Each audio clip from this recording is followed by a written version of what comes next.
भी समझाता हूँ आपको और इसकी पॉलिटिक्स भी समझाता हूँ आपको। सबसे पहली बेसिक बात,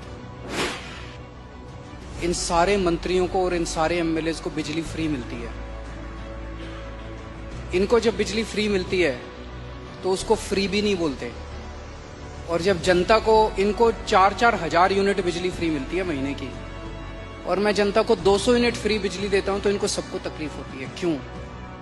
अगर इन मंत्रियों को जो फैसिलिटी मिलती है मैं अपनी जनता को देना चाहता हूं तो इनको क्यों तकलीफ होती है?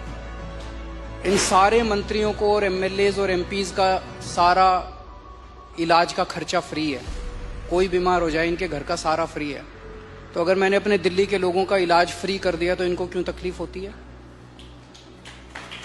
जो जो चीजें इन मंत्रियों को और इन संतरियों को मिलती है मैं अपने लोगों को देना चाहता हूं, नंबर 1। दूसरी चीज, अगर मैं, एक समय था जब मैंने सुना था कि राजनीति के अंदर एक समय था जब फ्री बांटते थे, और फ्री बांटने का पैसा कहां से आता था?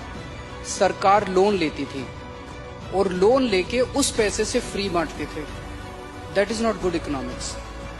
अगर मैं, आपके पास जो पैसा है उस पैसे से उसमें आपके टैक्स नहीं बढ़ा रहा, टैक्स उतना ही है, मैं घाटे में नहीं। आज दिल्ली सरकार पूरे देश में अकेली सरकार है जो फायदे में चल रही है, घाटे में नहीं चल रही।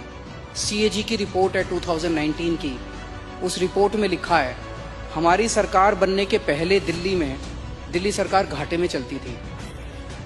हमारी सरकार बनने से तब से लेके आज तक दिल्ली सरकार अकेली सरकार है पूरे देश के अंदर जो फायदे में चल रही है। मैं सरकार फायदे में चला रहा हूं, मैं कोई नया टैक्स नहीं लगा रहा, मैं कोई लोन नहीं ले रहा।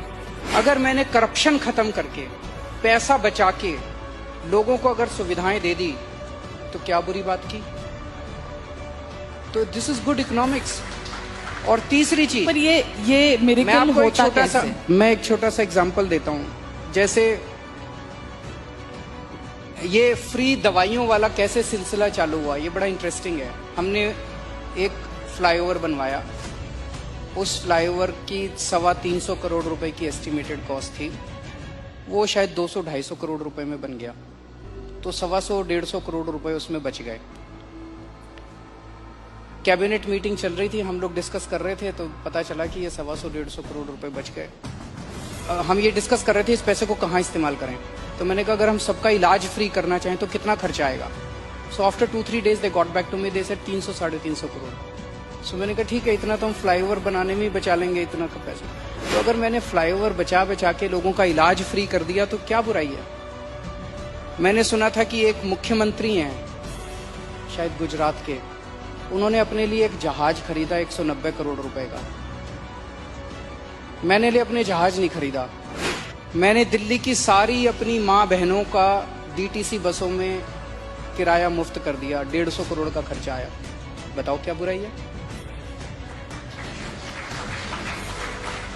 So good politics and good economics, ये कर रहे हैं हम लोग। तो आपके पास ये कौन सा ऐसा फॉर्मूला है जिससे आप फ्री में भी देते हैं फिर भी आपकी सरकार जो है वो घाटे में नहीं फायदे में है? ईमानदारी, सही नियत, बस और कुछ नहीं है। मैं बहुत छोटा हूँ, मेरा एक्सपीरियंस भी बहुत छोटा है, लेकिन मेरा 5-7 साल का सरकार चलाने का एक्सपीरियंस ये कहता है कि किसी भी सरकार में पैसे की कमी नहीं है।